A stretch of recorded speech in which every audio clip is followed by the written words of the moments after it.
एक दिन वीरेश अपनी माँ से मिलने बहुत महीनों बाद अपने गांव जाता है। घर आके अपनी माँ के साथ समय बिताता है। हाँ, ये क्या थकान सा लग रहा है। क्या हुआ बेटा, थक गए? जाओ जाके थोड़ी देर आराम करो। ऐसे कह के वहाँ से चली जाती है। वापस आके देखने पर वीरेश का सेहत और बिगड़ जाता है। तब उसके माथे को छूने की कोशिश करती है।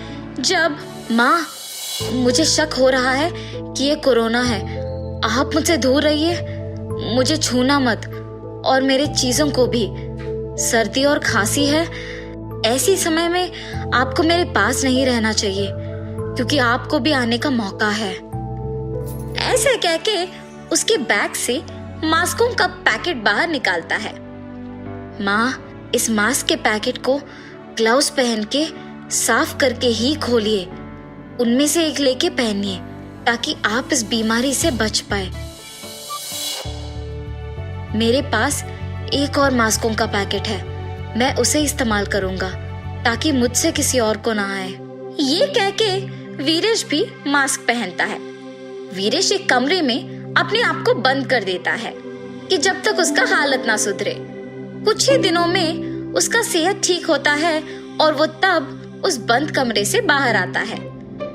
माँ, मैं तो डर गया कि मुझे कोरोना आया, लेकिन मुझे सिर्फ एक साधारण बुखार और सर्दी हुआ था, लेकिन सावधान रहना ही ठीक हुआ। वीरेश एक पढ़ा लिखा नौकरी कर रहा बुद्धिमान आदमी था।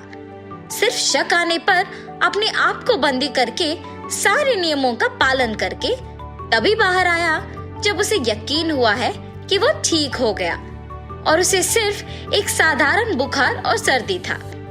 वीरेश के माँ को ये सब समझ में नहीं आया था। बेटा, क्या हुआ तुझे? मैंने सबको बोल दिया कि तुम आ रहे हो। जिस दिन से आए उसी दिन से अपने आप को कमरे में बंद कर दिया तूने और वापस आज बाहर निकले हो। मास्क कहते हो, छूना मत कहते हो, मगर यहाँ के सारे बच्चे तुम्हारे बारे में पूछ रहे हैं। ऐसे जब वीरेश की माँ उसे डांट रही थी, बच्चे सारे भागते हुए वीरेश के पास आके उससे गले मिलते हैं। क्या भैया, इतने दिन बाद बाहर आए हो? आप शहर से हमारे लिए क्या लाए हो? हाँ हाँ भैया, क्या लाए हो? अरे रुको, सांस तो लेने दो। मैं तुम सभी के लिए मास्क और सैनिटाइजर लाया हूँ। क्या बस इतना? तो चॉकलेट्स और खिलौने नहीं लाए? हम इन मास्क और सैनिटाइजर से क्या करेंगे भैया? मेरी माँ भी यही कह रही है और अब तुम सब भी। ठीक है, ध्यान से सुनो। माँ, आप भी, आप तो पाठशाला में अध्यापक हो ना? ऐसे उनके उपयोग का विवरण देता है और वहाँ बैठे सारे बच्चे उसके महत्व को समझते हैं। अब समझ में आया इसका महत्व। माँ, कल आपको आपके पाठशाला में मेरे सामने बैठे इन नटखट बच्चों के सहायता से सभी को ये बात समझाना होगा। मैंने सोचा कि आपको ये सब पहले से ही पता है, इसीलिए मैं आप सबके लिए मास्क और सैनिटाइजर लाया हूँ। लेकिन आपको तो ये भी नहीं पता कि उसे इस्तेमाल क्यों करते हैं। अच्छा हुआ कि कम से कम अब तो जान गए। मेरा बेटा बुद्धिमान है।